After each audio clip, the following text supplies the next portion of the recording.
Karena itu saya prihatin. Kasus ini semestinya tidak sampai di persidangan. Bahkan P21 saja tidak boleh. Bahkan tersangka saja tidak boleh. Tapi yang kedua, saya justru bersyukur. Nah, kasus ini sampai persidangan berarti mengkonfirmasi apa yang selama ini disampaikan oleh klien kami, Sukardi Kendi Budiharjo, tentang adanya mafia tanah di negeri kita ini ada, nyata, dan kita baru tahu modus operandinya melalui persidangan ini. Beberapa modus operandi yang terbaca dalam persidangan di dalam kasus mafia tanah yang dialami klien kami, di mana orang tadi mengambil alih tanah orang tanpa hak. Kalau dalam Islam namanya gosok ini ya, namanya ini merampas ya tanah orang lain. Ya, ini dengan modus operandi membentuk entitas yang tidak diketahui, yang nanti entitas tadi yang akan ditaruh, yang akan pasang badan, yang kalau diperiksa nanti akan bilang tidak tahu, lupa, tidak tahu, lupa, tidak tahu, dan seterusnya. Sementara entitas yang menguasai saat ini bisa berdalih, saya sudah beli dari entitas yang lain. Nah, itu salah satu modus operandi yang terbaca dalam kasus mafia tanah berupa penyerobotan atau perampasan tanah yang ini benar-benar dialami oleh klien kami, SK Budiharjo. Assalamualaikum warahmatullahi wabarakatuh. Waalaikumsalam. Kami dari tim kuasa hukum dari Pak Supardi Kendi Budiharjo dan Ibu Nurlela yang telah mengikuti persidangan dengan pemeriksaan saksi Pak Rohmat SE sebagai Direktur PT BMJ pada saat 2007-2010. Nah, di dalam keterangannya tadi, semua fakta-fakta di persidangan terungkap kebohongan-kebohongan yang dilakukan semuanya.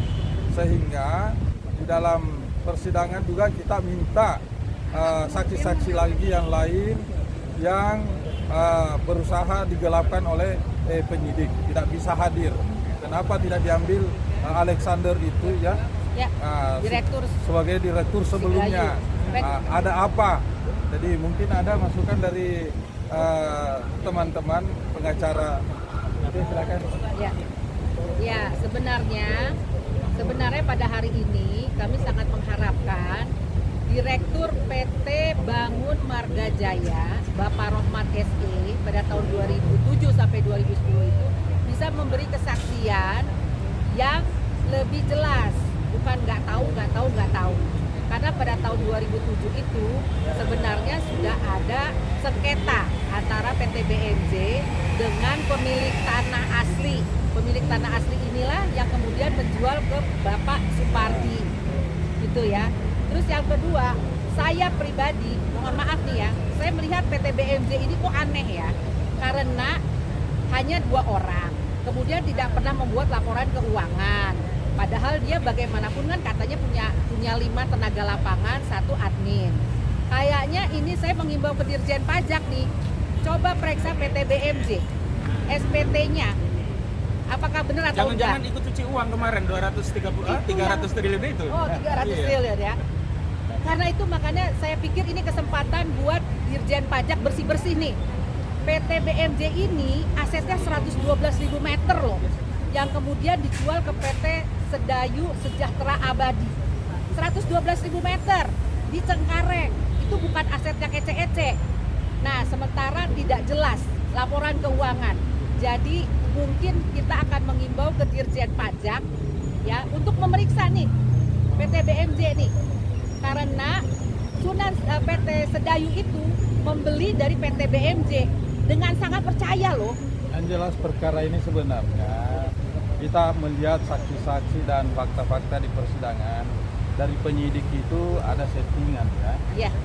Jadi fakta-fakta atau bukti-bukti yang sebenarnya dimunculkan dia sengaja tidak munculkan.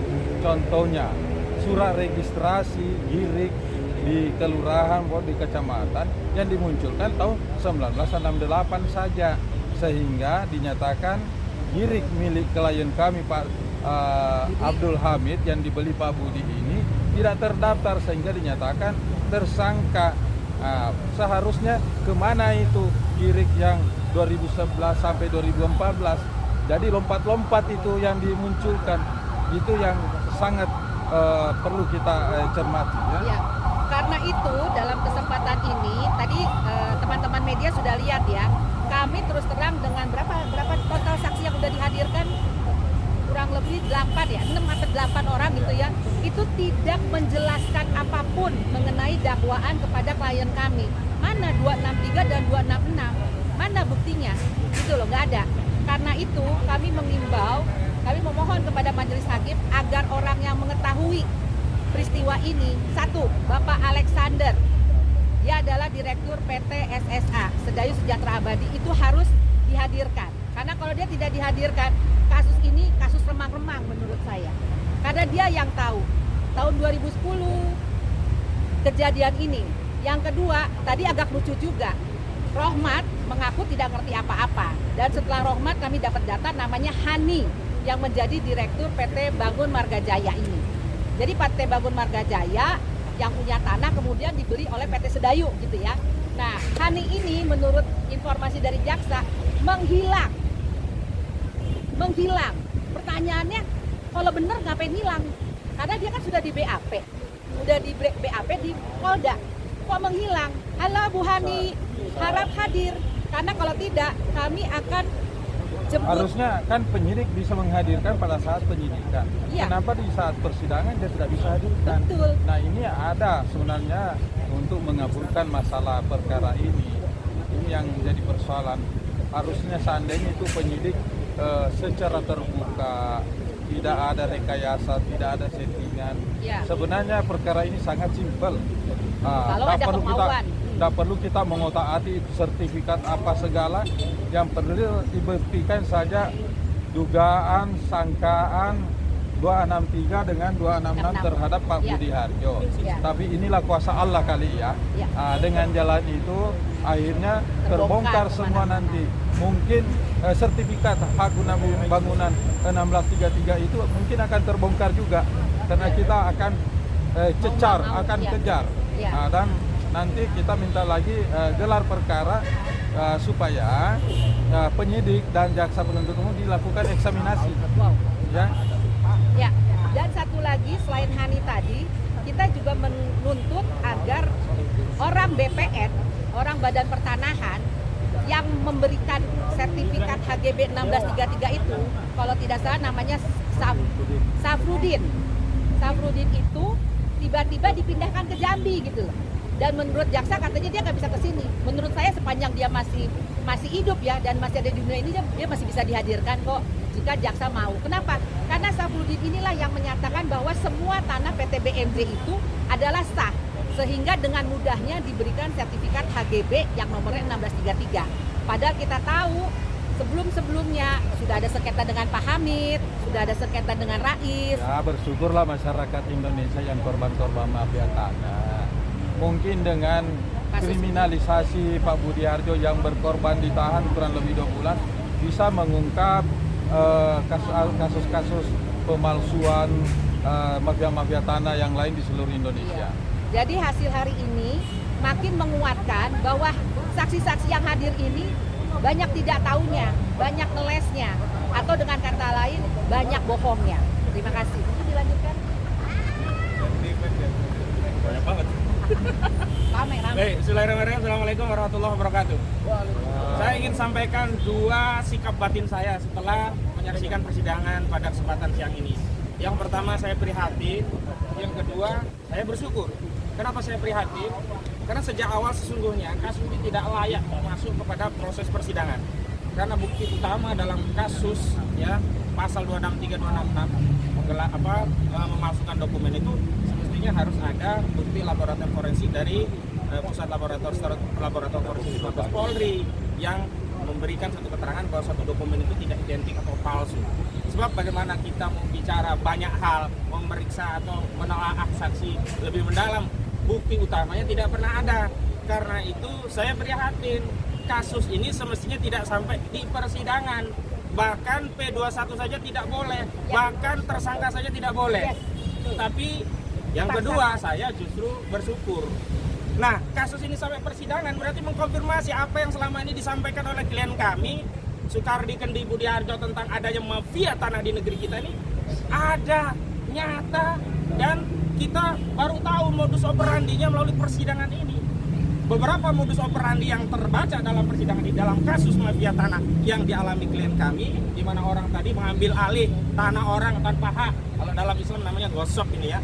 Namanya ini merampas ya tanah orang lain. Ya, ini dengan modus operandi membentuk entitas yang tidak diketahui, yang nanti entitas tadi yang akan ditaruh, yang akan pasang badan, yang kalau diperiksa nanti akan bilang tidak tahu, lupa, tidak tahu, lupa, tidak tahu, dan seterusnya. Sementara entitas yang menguasai saat ini bisa berdalih, saya sudah beli dari entitas yang lain. Nah, itu salah satu modus operandi yang terbaca dalam kasus mafia tanah berupa penyerobotan atau perampasan tanah yang ini benar-benar dialami oleh klien kami, SK Budi Harjo. Sebagaimana tadi pengakuan dari Rohmat, direktur utama, dia modal 7,5 miliar. Saya ragu itu duit dia. Jangan-jangan dari Nuyul atau dari mana, saya tidak tahu. Kenapa? Dengan uang 7,5 miliar dia tidak tahu direktur sebelumnya. Tidak ada proses peralihan hak yang transparan, diketahui dokumen-dokumennya. Kalau itu ada aset 12.000 sekian ya, itu harusnya 112.000, itu harusnya kan tahu objek yang akan dia beli. Tadi ada 500 lembar saham, tapi per lembar sahamnya dia tidak tahu. Pokoknya Pak itu 7,5 miliar, ya, silahkan aja dibagi sendiri. Lah kita nanya kok suruh bagi, memangnya kita ini mau sekolah bagi-bagian ya kan?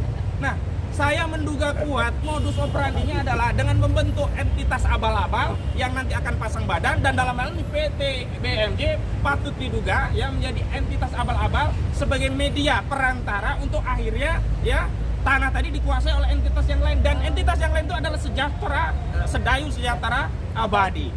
Karena Sejahtera Sedayu Abadi setiap ditanya dia hanya berdalih sudah beli dari PT BMJ. Nah, PT BMJ setelah kita kejar ternyata dia berdalih tidak tahu, lupa, tidak tahu, lupa, tidak tahu, lupa, dan seterusnya. Artinya begini, segenap masyarakat harus hati-hati ya. Salah satu modus operandi perampasan hak itu dengan menggunakan entitas antara, yang entitas antara tadi dalam entah perseroan atau mungkin ya nanti orang atau pribadi yang lainnya yang akan pasang badan. Mereka inilah yang dikorbankan. Sementara entitas yang akan merampas bisa cuci tangan dengan berdalih, oh gua sudah membeli kok, gua ada aktanya, itu tidak ada gugatannya. Padahal ini bermasalah pada proses peralihan hak yang pertama kali. Kalau proses peralihan hak yang pertama kali bermasalah, maka peralihan hak dari BMJ ke PT SLA atau Sedayu Sejahtera Abadi pasti bermasalah. Yang kedua, saya ingin tegaskan, ini saksi bohong, menyembunyikan informasi yang itu berguna sekali pada persidangan kali ini. Saya tidak bicara berguna bagi klien kami, tapi bagi persidangan ini, karena kita itu mau mencari kebenaran material. Apa itu? Sudah ada gugatan antara Abdul Hamid Subrata dengan PT BMJ, dimenangkan Abdul Hamid Subrata, sudah inkrah, sudah ada surat dari BPN Jakarta Barat merujuk kepada BPN Kanwil DKI Jakarta yang perintahnya apa, rekomendasinya apa? Untuk mengeluarkan tanah milik Pak Hamid dari BMJ.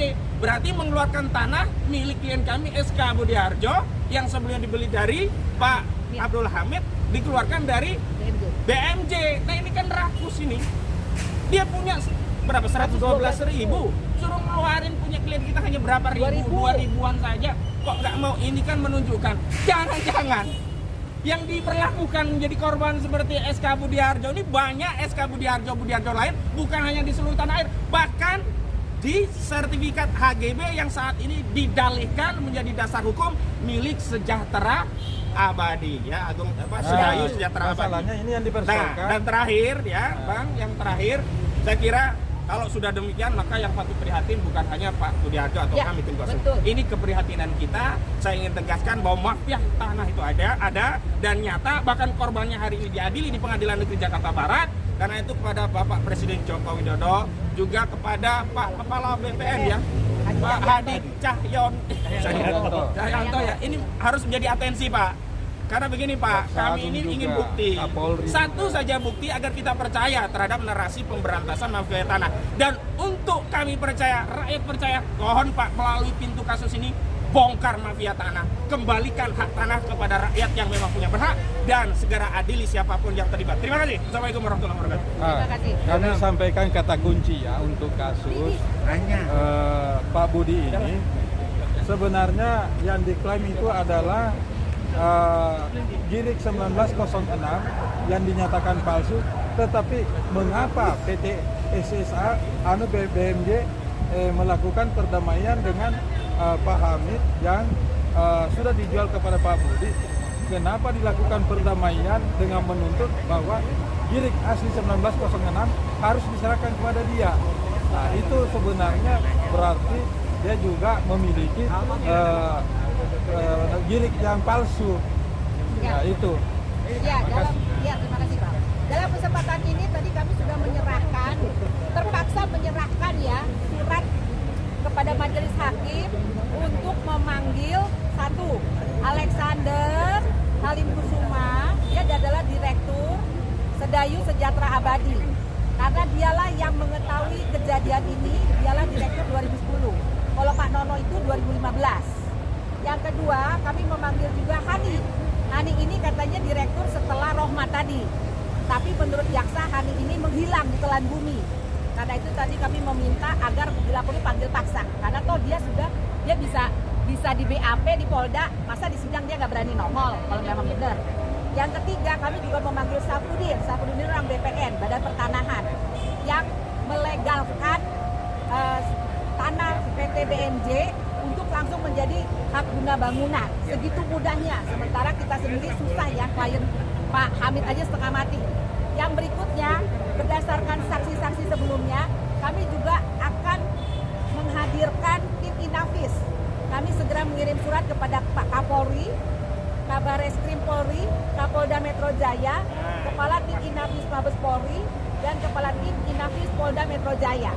Kenapa kasusnya? Menurut saksi sebelumnya, tim Inafis itu katanya sampai datang ke Kecamatan Cengkareng, sampai mereksa.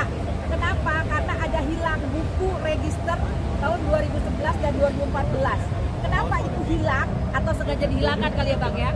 Kenapa? Karena 2011 dan 2014 itu jelas ada surat dari camat kepada klien kami menyatakan bahwa akte jual beli dari PT Bangun Marga Jaya itu dari 21 akte ternyata 20 itu bodong atau tidak terdata. Nah, itu ada di surat dari Kecamatan Cengkareng 2011 dan 2014. Nah, pertanyaannya kenapa itu hilang? Makanya kami nanya ke tim Inafis. Karena tim Inafis sampai turun gunung untuk memeriksa apakah betul itu hilang atau dihilangkan. Itu saja. Terima kasih. Mohon dukungan masyarakat. Ini kan tadi mengeluhkan saksi banyak kan. Pengacara melaporkan saksi gitu loh. Gitu ya. Ya. Artinya aja itu nanti. Ya. Artinya mungkin ini baru babak pertama ya. Kita akan lanjut babak kedua dan babak seterusnya. Kita percaya Tuhan itu mencintai kebenaran. Mari kita berjuang untuk kebenaran. Terima kasih.